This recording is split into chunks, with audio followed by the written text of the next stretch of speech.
Good afternoon. It's Wednesday, Thanksgiving Eve, November 24th. I'm going to talk today about project paralysis. I'm sure many people are familiar with this concept. Um, but by project paralysis, I'm referring to a list of projects, a to-do list, obligations, whatever, that is long enough and varied enough that you literally don't know where to start, and the fact that you're not going to get even half of them done depresses you, and you know there's seemingly no way to get to the end of the list.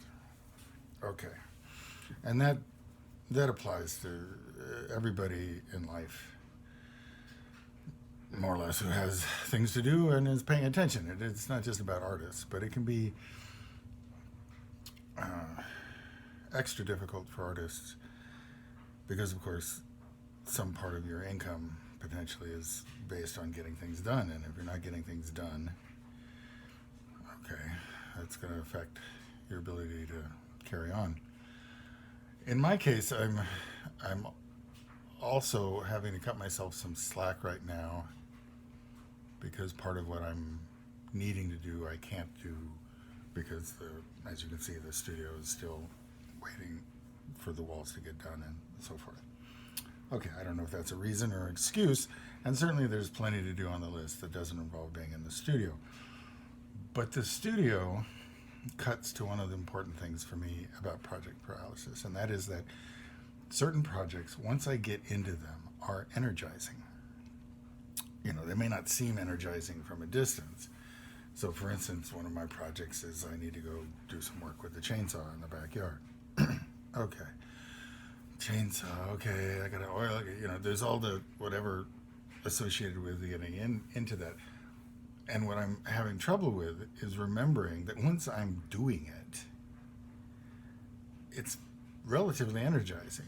I mean, I'm of an age I can't do it all day, but you make a good cut. You did some. Oh, there's something that needs cutting, and oh, there's something, and pretty soon you're stacking wood and so forth.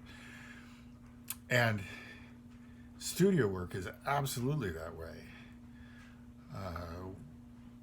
To whatever extent I look forward to, throwing 20 pots, which I need to do. It may seem like a daunting thing from a distance, but once I'm to the third pot, it's like, oh yeah, I love doing this. This is great. But of course, you've got to get to that. So the two things that I recommend, and I have to recommend myself and so forth, is, anything you get off the list helps. So I'm doing laundry, and I did some dishes, and there were low time commitments, but they're off the list, and I can pat myself on the back and say, cool. And you have to remember that some things are energizing. Oops. Excuse me. And I suppose there's a third thing that I have to throw in, and that's the need to rest. I mean, there's a sort of capitalist 25-year-old person theory that you can just push through your exhaustion, or push through your unwillingness to do something, or your unwillingness is somehow, a flaw. It's a capitalist flaw. You're lazy. But exhaustion's a thing, and sleep is important. And I think every to-do list should include the word nap. Potentially nap twice. It's a thing to do.